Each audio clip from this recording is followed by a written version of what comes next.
Well, hello and welcome. Here we are in the beginning of our rebranding. We are now the Enlightenment Exchange. I'm so excited for this new, kind of shake up the energy, and we've got some fun things planned. We're looking at some roundtable discussions Mhm. and um, just all kinds of new things that we're going to try and talk about and bring up. So I'm really excited to start with that. And then I am Angie. I'm And John. John and Melanie. Hello, everyone. Good to see you. We had fun last week. Anything interesting happen between last week and this week? And no is an okay answer if you can't, because I put you on the spot. You know how I'm good at that.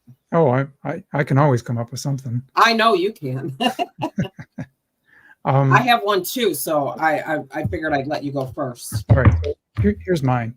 I have the business crowd that I hang around with for my business, and I have my woo-woo crowd, and they don't usually mix a whole lot, but it's always really fun when they do, and I wasn't expecting it. So I was introduced to a pretty high-end business coach. She's got a PhD. She's written a number of books. Works with like big, corporate clients and yada yada. And she needed some help with something.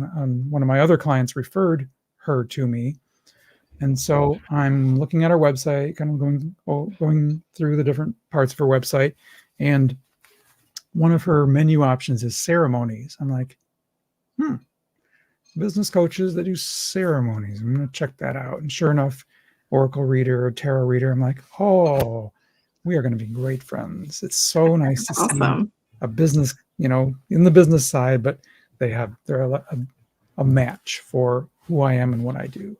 Just love finding that out. That's I love that. amazing. Yeah. That's amazing. Yeah, Have you had that's a chance to chat beautiful. with her about it yet, or? So we're scheduled to talk tomorrow. So I, Cool.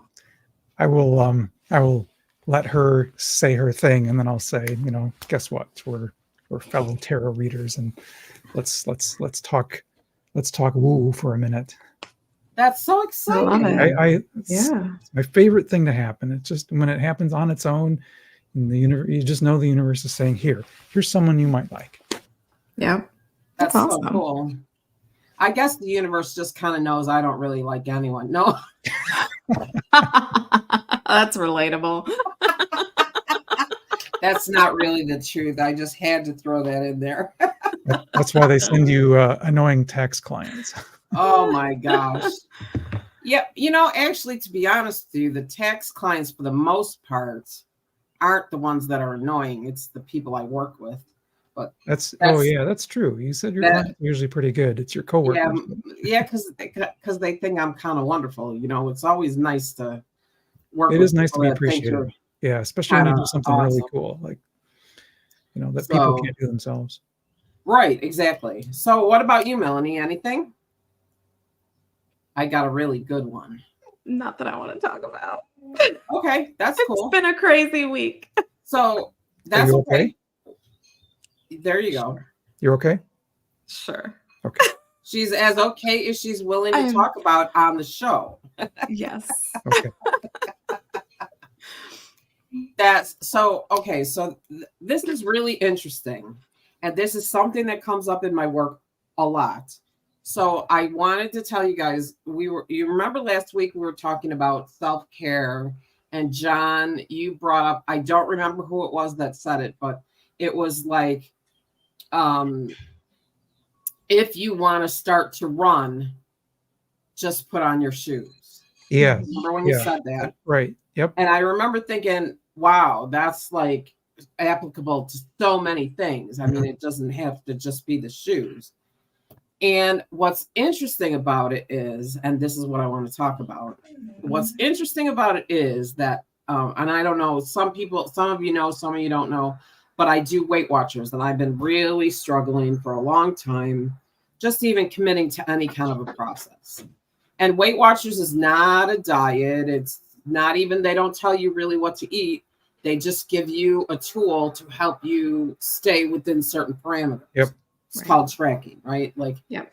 And I just, I didn't even want to do that. And it was so interesting because we talked on Wednesday, but that Monday, so 2 days before, I had said, oh, let me just track the waffles. And I tracked the waffles. And then from the waffles, it went to the next thing. And then, to the salad, whatever. And I managed to go through a whole entire week tracking. And wow. Congrats, my friend. Great. thank you. Yeah. And actually, now I'm in week 2. But what's interesting about this is that I started doing that on Monday. We talked about just put your shoes on Wednesday. And when I told the story on Friday, in the meeting, I said, well, my friend told me if you want to start running, you just put on your shoes. So I said, well, if I want to start tracking, I should just track the waffles. And I didn't realize Whoa. that I had started the tracking 2 days before you mentioned just put on your shoes. Isn't that cool how things kind of come together? It is so amazing. And it just speaks to me to the power of intention and how often I do readings or Akashic readings or whatever for people. And then I'm good for homework. I like giving homework. And I will say, well, maybe you should stop watching the news, let's say. And they will say, it's really funny you say that because 4 days ago, I decided I just couldn't handle it anymore. Or it just happens so often in this work. So what do you think the explanation is? I'd love to hear, John, what you think about that. All right, I'm on it. Because things in this plane are not necessarily synchronous, right? So you're going to get a boy, we don't even have the right vocabulary for it. But my point is that even if something happens before the thought happens, that's how the eternal and the physical connect. I agree with that. And I think that it speaks to the idea that you're in alignment. Yeah, very much. And it's almost validation that you're in alignment. Yeah. Like you starting that and then him saying that, it was like, oh yeah, okay, so it's validation that I'm doing the right thing. I'm on the right path. I'm in alignment. But I didn't even realize it until I said no. When I told the story in my mind, I heard you say it before I started doing it. Like which is just, actually, I'd like to say it's just freaky or creepy or whatever, but it's not to me. Right. It's like, a lot of people would be like, oh, that's scary. I'm just not, it's not scary to me. It's synchronicity. Yeah. Right. Like, it's just so amazing that it speaks to the power of our intentions and why we must be careful with our thoughts. Yep. Right. Yep. Like, and how we can, that's why visualize, align, surrender is important, right? Align, figure out what you want, align with it, take action, and then just let the universe take. And when I follow my own advice, it usually works out pretty well for me. Right. You find that too? Yes. Like, oh, it's almost like I know what I'm talking about. Who'd have thunk? Who'd have thunk it? I say that to my kids all the time when I'm proven right. Oh, it's like, it's like I know what I'm talking about. Forget it with the kids. My kids. I'm in my 60s. My kid's in his 40s, and I remember saying to my husband just the other day, "Do I actually look like I'm incapable?"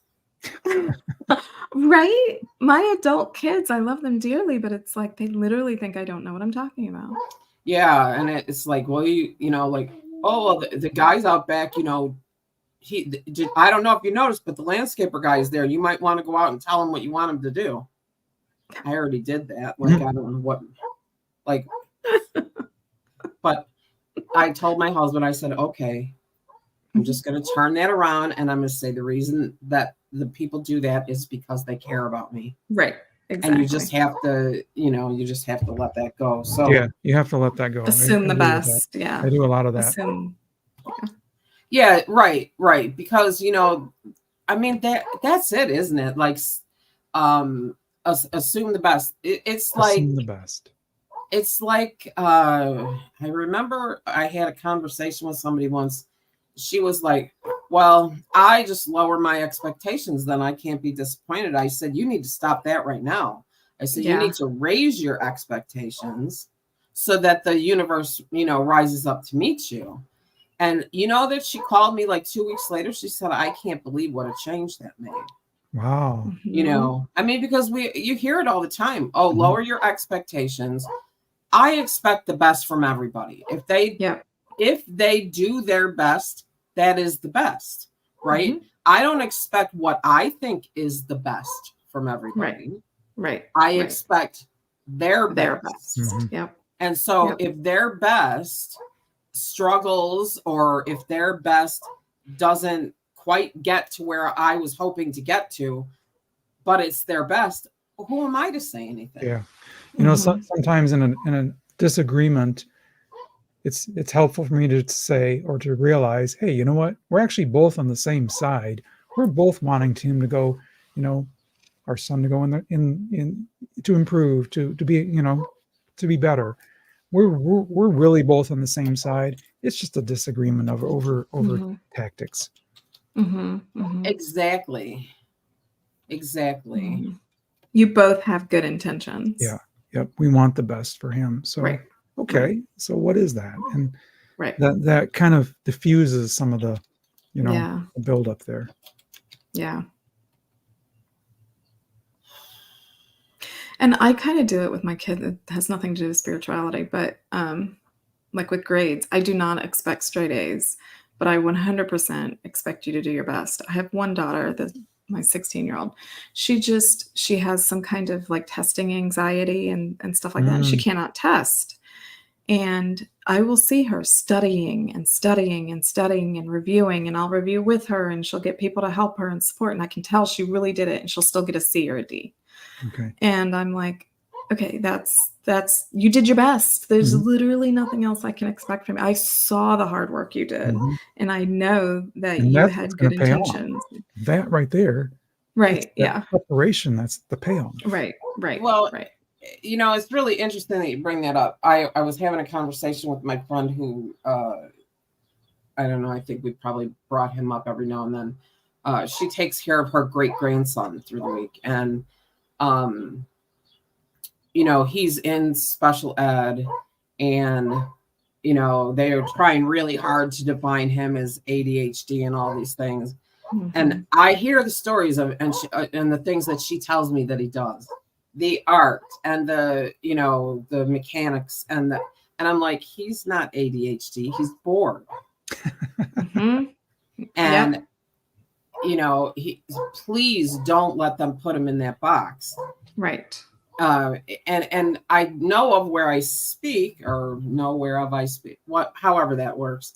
My youngest son was, and I had no idea because I was young, in special ed. He made it to high school. He was such a social butterfly that, like, he couldn't deal with school. He does have a pathway problem, like getting the words from the page to his brain, back out his mouth or into his hand. Like it's definitely a pathway problem. And then finally, the last year of high school, there was just no way it was going to happen. He could have stayed in until he was 21, but who wants that? So I let him leave school when he was 17. The minute he turned 18, he marched himself over the county, signed himself up to take the GED test, took no classes, went, sat for that test, took the test, and passed in the top 5%. Oh, that's awesome. No studying, no classes, no nothing. When all along they're telling me he's behind and not. Right. Yeah. That's really smart. And that's that's the other thing is everybody has their own standards. Everyone is on their own path. And that's what I can't stand about the public school system is everybody has to be in a box. And I can't stand that. Everyone learns different. Everyone has different brain capability, not capabilities, but brain, the way their brain works. right? Methods, yeah. Neurodivergent. Different learning methods, right? And to expect everyone to fit into the same box, it's a little ridiculous. Especially how ridiculous those boxes are looking for these kids. Yes. I mean, what even is this math they're doing nowadays? I can't help them. I can't help them. I can't help them. I've seen that, and I get why they do it. Not it's me. not how we did it, but it's Greek to me.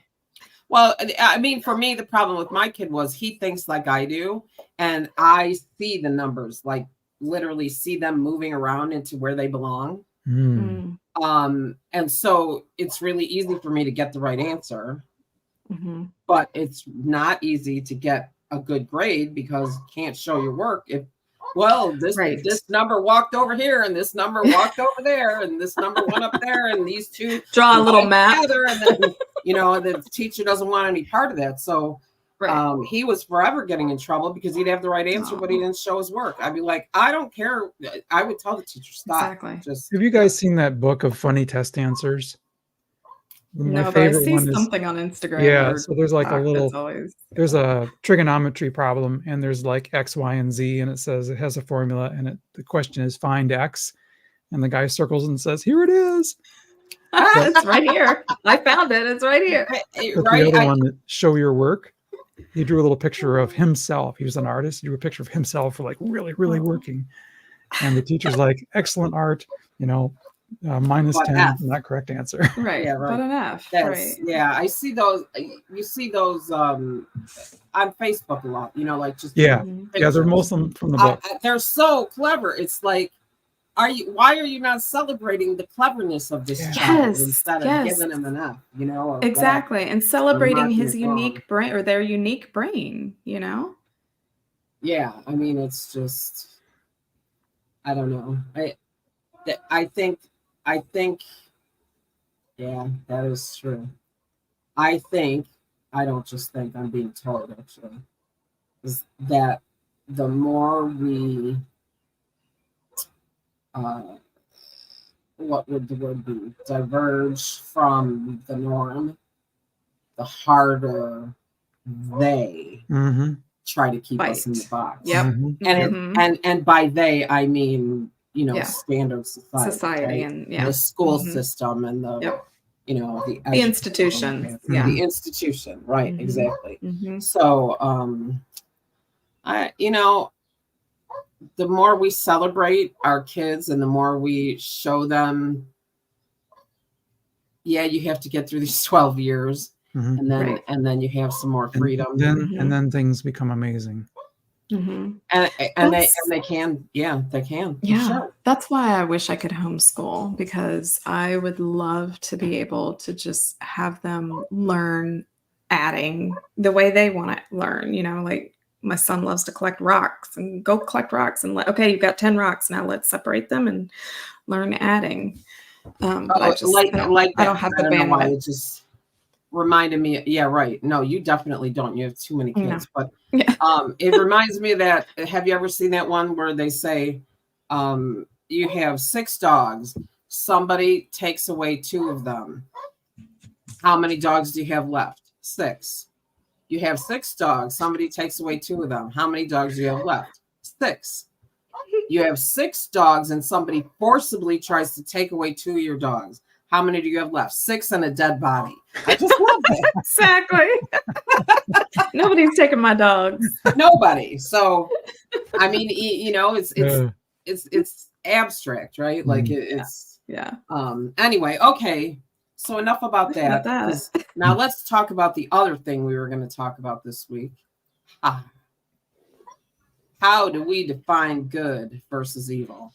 We talk about, dark energy, light energy, heavy energy, good energy, evil energy.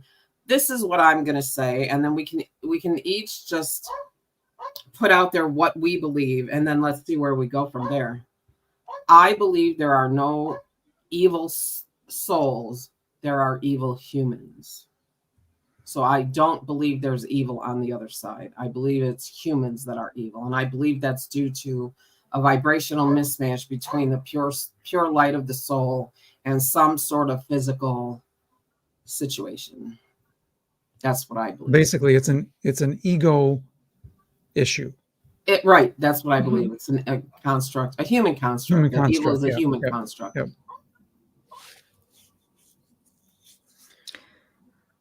Well, let's see here. A couple things. Historically, evil has always been that great force out there, right? So it's always been like this mysterious force. Yeah, like the church. Oh, Right. did I say Right. that? Right. Mhm. Really. And more recently, it's been defined as a disease, right? It's a psychological. Oh, interesting. Yeah. Yeah. So, if this person is a killer, well, it's clearly because he has this, mental disease. So it's almost been defined clinically. Well, I actually can buy that. And if I was to define evil as a color, oh god, As a color? as a color, I would call it orange. Did I actually say that? Yes, I did. Like Home Depot. Is it Home Depot orange? Home Depot orange. Oh man. That's No. I'm not. we could go I'm not- all kinds of places with that. We'll leave it there. We'll just leave it there. I'm not going to say another word. Probably, maybe. I don't know. Maybe not. Anyway, well, I mean, that kind of fits with the way I feel. I mean, I believe that mental illness, that physical afflictions are a vibrational mismatch. In other words, a soul goes into a body and the soul is not lined up. So if you could imagine, it's like when I do what is it called? Subtle body alignment. Mhm. What I see it as is like Russian dolls, right? You know, Russian dolls that Yeah. are stacked up. Mhm. And when I work on the person and I go into their energy with the intention of aligning their subtle bodies, it's like the faces don't line up. This face faces this way, this face this way. And so when I do the work to do the alignment, I bring them all into alignment where all the faces are all facing the same way. That's the way I translate the energy. That's very much what I feel like mental illness and struggle is some sort of a vibrational mismatch, because whatever is going on in the body can't handle the pure light of the soul. Right. I wonder Yeah. if I ask this question, if this is a tangent, shouldn't go down. Feel free to say so. What is the solution then for a killer if the problem is, misalignment? Is the solution prison or is the solution realignment? Well, I mean, let's face it, our prison system is not set for realignment, but Correct. I think that realignment can be had. Yep. I think that we've seen some examples of that. But then, you know, you have to look, I think, at the extent. I mean, we've had some serial killers that were pretty far gone. Yeah. That And to I me, think there's a societal solution and then there's a soul solution, which right, are not the right. same, but can be also done at the same time. Well, I mean, sometimes I think sometimes the societal solution has to be isolation, right? Yeah. Just making it so that person can't do anymore. Right, do any further damage. The soul solution is really to leave and start over again. Mhm. Okay. Oh, wow. That's interesting. I hadn't. Yeah. I Yep. mean, I think I've often thought there were, you know, I mean, and man, can you go down some tangents with this, right? I know. There are so many humans who are attached to the idea of what is it? You know, like when you get to the pearly gates, they say, "Oh no, you're too early." Judgment Day. Yeah. Judgment Day. There's too many people, Yep. so many people who are attached Yep. to that idea. That, Yep. And I mean, when I see somebody that does something, I'm like, "Oh, too bad. I don't think judgment is really real." Yeah. I just don't believe that it is. I think evil is a human construct, like time, like other things that we've constructed. And so I don't think there's evil on the other side. I think there are lower vibrating energies. And if we are vibrating low, then yeah, we're going to attract them, and we're going to, yeah, like you said, Angie, like if we're misaligned, we're going to do bad things.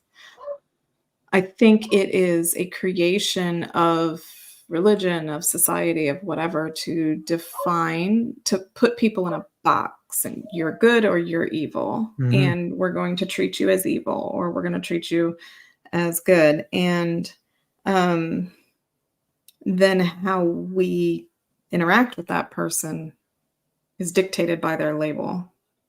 Do you know what I mean? Right. Yeah. When it's not, it's just an energetic misalignment.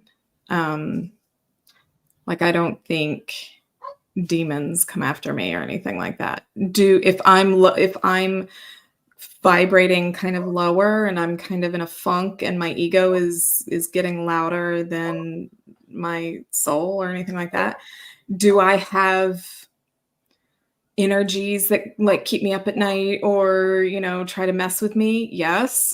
But I don't think they're demons. They can't hurt me. It's not anything to be scared of. And I think it's a scare tactic by religions and society and stuff to control people. Right. And what's really it's a interesting control tactic. about what you're saying is that I believe that those, I don't even like to use the word entities. I don't believe in demons altogether. But even the idea that those lower vibrations are actually entities that have some kind of consciousness, I don't believe that. I believe they are thought forms, and I believe they are energetic thought, very much like, as an example, if you picture yourself in the Frankenstein world, you know, with the Frankenstein monster, and that village with the torches, you know, coming, and they want to kill that monster, and you know, that is so much negative energy all in one place that it could very conceivably create an energetic thought form that would very much seem to a person who doesn't interpret energy well as a demon or as some kind of an entity. And that you said it better. I was trying to say that. My brain is like, no, girl, not today. So that you said what I was trying to say is, yeah, it's like we perceive it. People who aren't trained in energy or anything like that perceive it as a demon, perceive it as an entity when it's not. That's not what it is. And I think that the oh gosh, should I even say this? Yes. Okay. I think that the Renaissance and the, you know, the old English cardinals and whatever, who conceptualized the idea of demons, were sitting back in their little back room laughing their butts off, saying, "Oh, this is how we're going to get control over." Yep, and money, because they would pay a penance, to deliver their soul from hell. Right. They literally would give money to the church. Yeah, I mean, that's for why their people soul. tithe, isn't it? Right. Yeah. I mean, it's not like quite as overt as it was back then. Like back then, the Catholic Church was saying you must pay a penance and then your soul will get into heaven. Now it's more like, oh, pay the percentage and that makes you a good Christian. And it's like, okay. There's some, doesn't matter how poor you are. I catch every now and then on, you know, in the middle of the night, I don't know, on some channel, one of those evangelist guys. Yeah. He literally says, sow your seed and then God will bless you. If you sow your seed of $2,500, basically like he's guaranteeing you abundance for the rest of your life. Right. Meanwhile, the man's got the nerve to sit there with a bad toupee, a 70s porn mustache, and bragging to people how he's got a Jaguar and you know, a jet, like, 5 mansions. Like, right. That's the same thing that the crooked tarot readers do, or the crooked psychics do. Yeah, pretty much, right? Pay this money, and we'll make sure that you are not bothered by evil, that you will have a happy life. How about to me? Okay, go ahead. To me, what I would much rather do, and I've seen people do it on TikTok, and when I'm a gazillionaire, I'm going to do this, is instead of giving it to someone like that who already clearly has a lot of money, walk through a grocery store, and when you see I someone love like those paying, videos. they just tap the thing. There you go. Your groceries are paid for, or your gas, or whatever. I love that. And then they walk away. They don't get any accolades for it. They don't get any thank yous, and that's fine. They are spreading abundance. They're spreading love and peace, and that is what we're supposed to do. Not give it to a church. We're supposed to give it to others who are in need. I read yesterday that if all the money in the entire world was distributed evenly, we would all be millionaires. Yep. Isn't that something? Isn't that crazy? Isn't that something? That's my plan whenever I get all right, lots of money. let's make it happen. I mean, that's right. I mean, that is I'm my so plan excited. too, I'm so excited. I actually I was just in a state of abundance or flow or something the other day, and I was like, I'm so excited. This is what I'm going to do. And I was like all day I was like, I can't wait. I'm so excited. Wow. Well, that's a big part of the manifesting process. Right. It is. That joy. Yeah. Like it's a huge part of the manifesting process. I cannot wait. I cannot wait to do that. And pay. And I was like, what am I going to do when I get all this money? I am going to pay all of I'm gonna buy fireworks for my town. How did you do that? Are you on a Mac? Yeah. I'm going to. That's a Mac thing, John. You know what? Yeah. That happened at exactly the right spot, though. Yeah, I know. Perfect. I want to pay the school any overdue school lunch things. I want to just go to the school and say I want all of the kids to have a zero balance on their lunches. Right. I want to do this for my community. I want to go. We have a community if you, because you can't go to social services to get help with your utilities or rent or anything, but there is an organization that works with churches and stuff. I want to go to that organization and say, here, every month you're going to get $1,000. Use it as you need for whoever comes to you, or however much they need. I would love to be able to do that. It reminds me of the there were quite a few. I think Shaq was one of them that would go around to the Walmarts and pay off the layaway at Christmas. Yeah.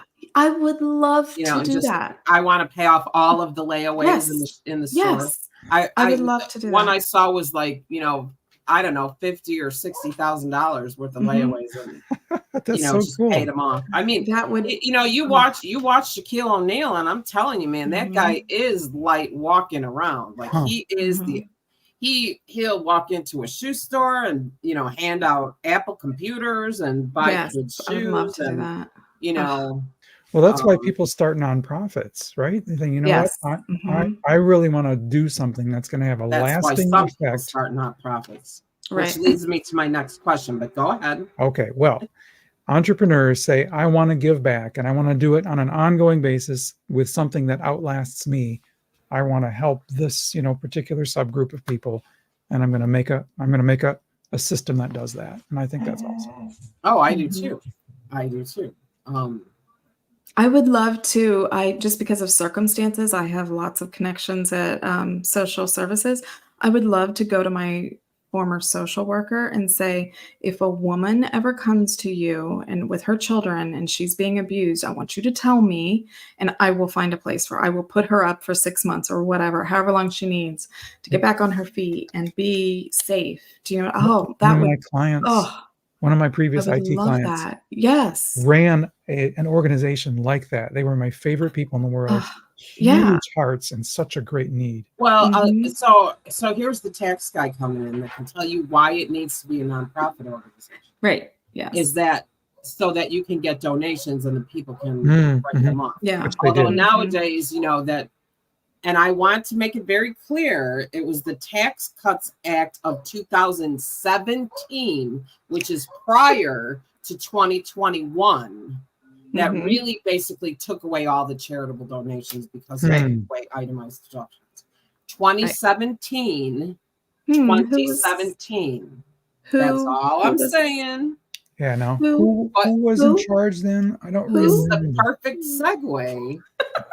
Well, kind of, for the idea of can good and evil exist in the same body. I have a really good example. Oh, I got a great answer to that, and that is that good and evil are always perceived as in struggle. So whenever you put those two words together, what immediately comes to everyone's mind is like there's this, call it a metaphysical struggle or a struggle in here, or but it's the good and evil question is always about the struggle.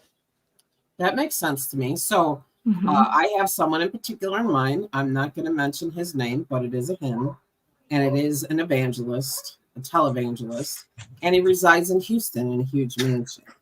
Oh, I know who it is. He writes a lot of books, and I've seen a lot of his quotes, and I've seen some of the things that he says. Some of them are, I guess, spot on, and others are really spewing that sort of fear consciousness, you know, you better mind your P's and Q's or Jesus is going to get you type of thing. You know what I mean? That kind of thing. Yeah. So I want that on a shirt. So, Jesus is going to get you. Right? Like, so how, I mean, as we talk about the idea of manifesting, and if you walk into light and you live in abundance and you align with the light and everything, you want to manifest abundance, it comes your way. I would say this guy is living half in the light at best. And a lot of them other ones are living not even half in the light. So how do they manifest all this money? Or is it that money is not really what defines abundance in the first place? Right. Because to me, when I'm trying to manifest money or finances or whatever, I'm not I never say I want $1 million or I want 5 million. I never say an amount. I tap into the feeling. I want the joy. I want the freedom. I want the ability to, I want it to flow through me. I want the abundance to flow through me. So I pass it on to other people. That's what I want. And those are the feelings that I tap into. Whereas them, I don't think they're really tapping into the feeling of they're that. Not tapping into anything, right? Right. Me, I just say I want to be able to do what I want to do when I want to. Right. Freedom. Yeah. Show business. You want freedom. Right. And money is the tool. It's not the money that you're manifesting. It's the feeling, the vibration. It's the vibration.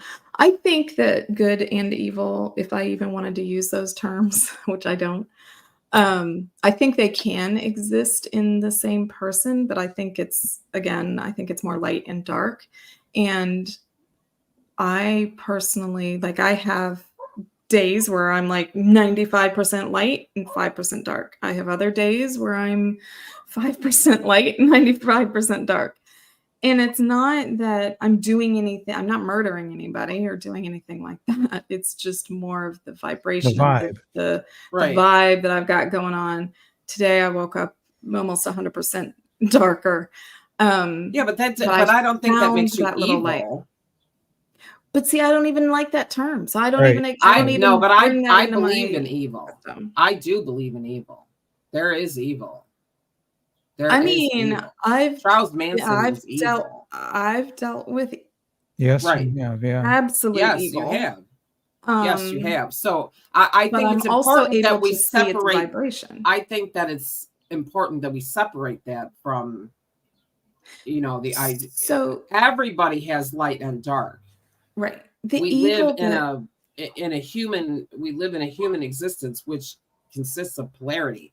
I don't believe that evil is the polarity of light. I believe evil is the polarity of good.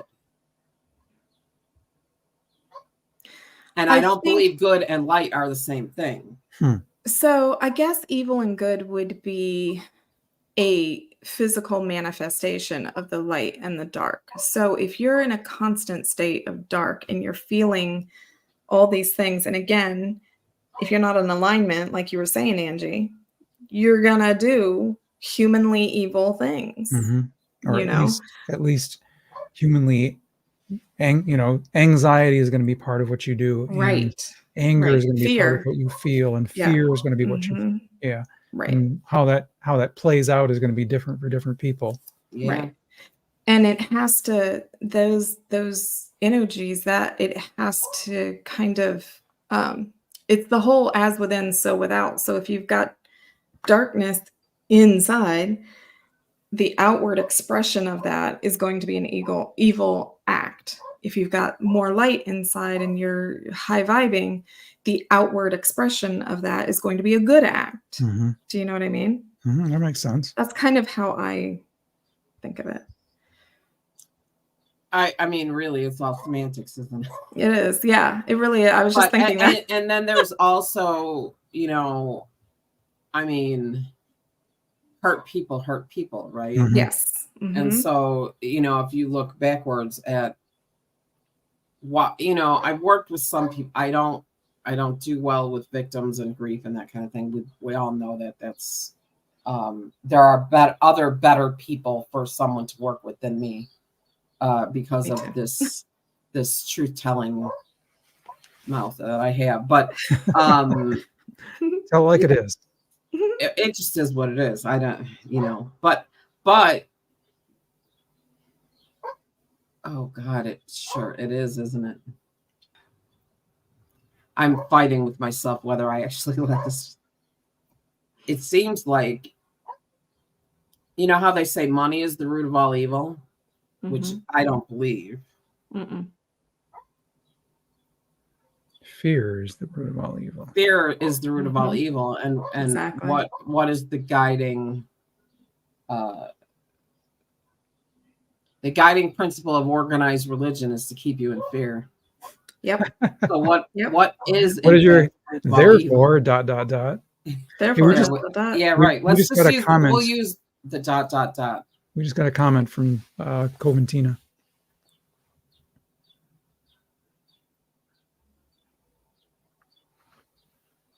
Knew someone who was completely evil, never had a good quality about him. Very sad.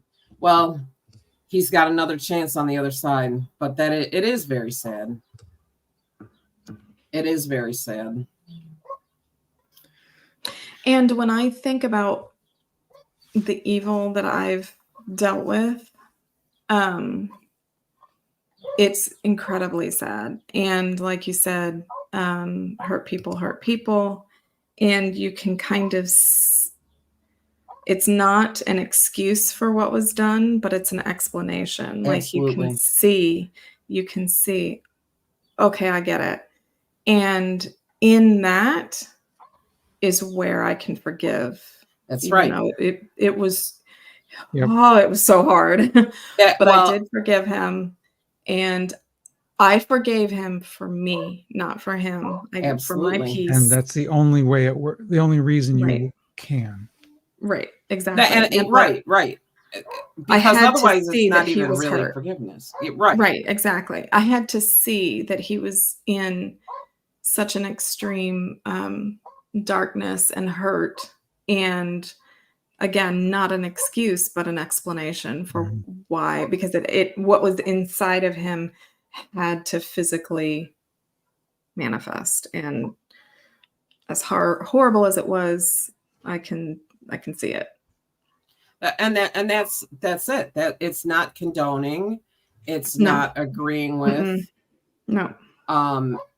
The word, the way that I see it is, and I learned this with my father, is that compassion is the doorway to forgiveness. Yes. Mm-hmm. Yep. Absolutely. And forgiveness, I didn't find forgiveness for him until he was long gone. But that doesn't mean anything, because it was for me. Mm-hmm. It was, right. You know, I mean, I've seen people who have refused to forgive until they're, you know, up and into their, you know, 70s and 80s, and it eats at them. It does. I'm not willing to let it eat at me, you know, right. Right. And so the forgiveness was for me, not him. Yep. Another comment from Coventina. She says, when I looked at him as spiritually sick, that's when I found compassion. And that's right. What you're saying. Yeah. Well, I mean, I looked at my father as humanly sick, not spiritually sick. Sure. Yeah. But yes, I agree. I mean, compassion is where it lives. But I also, now that I understand what I believe, because he was my father, I did love him. You know, what usually these people that we're talking about, we loved them at some point in our, you know, in our journey, or they wouldn't have been able to hurt us the way that they did. Right. Exactly. I can now make peace with the idea that he is on the other side, and that those things that happen to him here have the opportunity to fall away and smooth out, and because he doesn't live with that over there. Mm-hmm. Now, if he reincarnates too soon, or doesn't, I mean, like we talked about some of those people who get the opportunity to do some Akashic healing when they communicate through a medium. People that do that, then they give themselves a better leg up, I believe, for the next time they come through. Yeah. So maybe the next time he's going to have some patterns present in his life, he's going to either have to figure out or not, but I believe that the ethers, heaven, whatever you want to call it, is a place of rest. Right. Yeah. It's a place where because this is hard work being human. Right? It's a do not recommend 0 stars. No, I would come back. Although Lisa said I shouldn't have to based on my chart. Yeah. Oh, I didn't ask her that. Wow. Oh, Is this my last round? Yeah, I sure hope so. She looked at my chart. She said, "Oh my God, there's so much in here. I hope it's either your last time or you get a vacation next time." Okay. I don't have a problem with being here. I like it. Yeah, that's true. You've kind of figured things out. I enjoy it. I really, because I say this to people when they talk about Illinois. Well, if you don't like it, get out. You can leave. Yeah. So if you're not happy here as a human, you can leave. Not saying, don't read too we're much not condoning anything. I'm not going to help you out, but on a human level, when evil acts are committed, even though I've forgiven that person, even though I've seen the explanation, absolutely, I do not want that person out of prison. Oh, no. Of course not.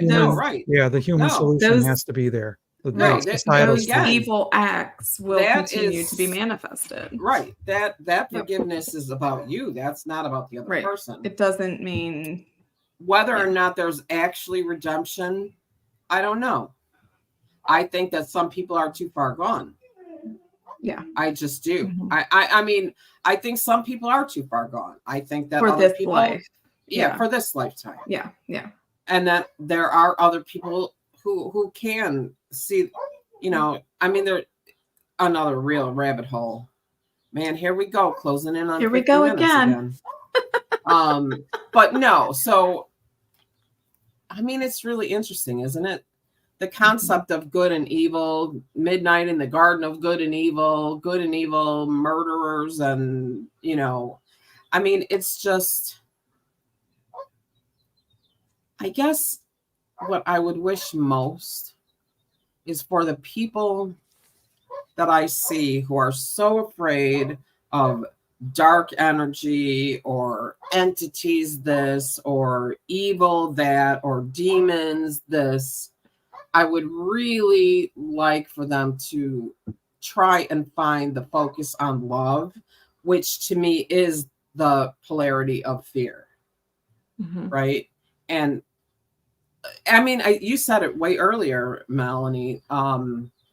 I believe in these low vibration energies. They can't hurt me.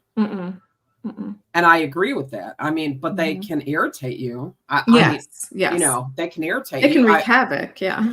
Yeah. Or not wreak havoc. Irritate you or I mean, that's, I think, the source of anxiety and what have you. So, okay. So to leave it on a light note, this is pretty heavy. Yeah. What do we need? What do we do to leave it on a light note? So here's the thing.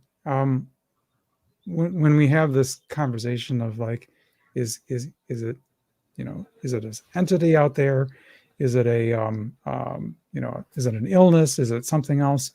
And I think one of the things we want to do is just get above that discussion. And by that, I mean, every human being has the ability to raise their vibration and, to go up a level. That should be the emphasis and the desire for everyone. Let's take our vibration up. And interestingly enough, you do see from time to time, it's interesting. You see it. The two things that I find noticeable, let's say in prisons where they're, because I do watch shows about redemption and what have you. One is dogs, and they bring dogs from a shelter to work with the inmates, and they're responsible for them, and they develop a relationship with them, and it's kind of like working with horses. I think working with dogs, they are very intuitive, and they can really tell you a lot. So there's that, and then there are those that find God and some form of religion, which I think tends to be more non-denominational and more because really the problem with religion is not religion, it's organization. Right. Yeah. And so if you can just follow the stories and follow the tenets, I suppose, of how you should live your life, I think that can be energetically a really good thing. I mean, I don't do organized religion, but I love to go sit in a church because the energy is pretty amazing. It feels amazing, right? Cool. Because the people that are in there on that day that they show up are all on their best behavior, all praying for good in the world and for themselves and for others. So I do like to sit in them. I don't want to go for mass or anything, but so anyway, well, I mean, I guess that's really it again for this week. We went over, but now there's 3 of us to talk. I mean, we have to go over, right? We're gonna go over. Yeah. So anyway, all right. Well, thank you. Oh wow, look at that. Wow. The puppy program has a 70% success rate of inmates never returning who took care of puppies. That is amazing. Okay. That's an uplifting note. And that is, I mean, thank you so much for sharing that with us. Like, wow. And that, I mean, by any measure, that is a huge success. We don't deserve that is a huge success. Yes, we do. Oh. Yes, we do. Absolutely, we do. The low vibrating humans don't. Yeah, but look at 70%. That's amazing. That's amazing. I love that so much. Oh. Well, it was really nice to see you both. You too. And it was nice to see you too, Coventina. Thank you for joining us. We don't know when you joined, so we're happy when anyone joins. We're happy when you show up at all. So thank you so much. Okay, so remember now, I don't think you have to do anything different. I think I just changed the name of the channel so it'll still show up for you if you're subscribed. But if you're going to tell your friends, make sure you tell them to go subscribe to the Enlightenment Exchange, Divine Conversations. And if you think you'd like to join us sometime, please let us know because we'd like to hear from you too. Anyway, John, Melanie, thank you so much. I had, as always, a really good time. Yeah. And once again, we don't know what we're going to talk about next week, so we'll just have to let you know when we get there. Thank you all so much, and don't forget to hit subscribe. Bye.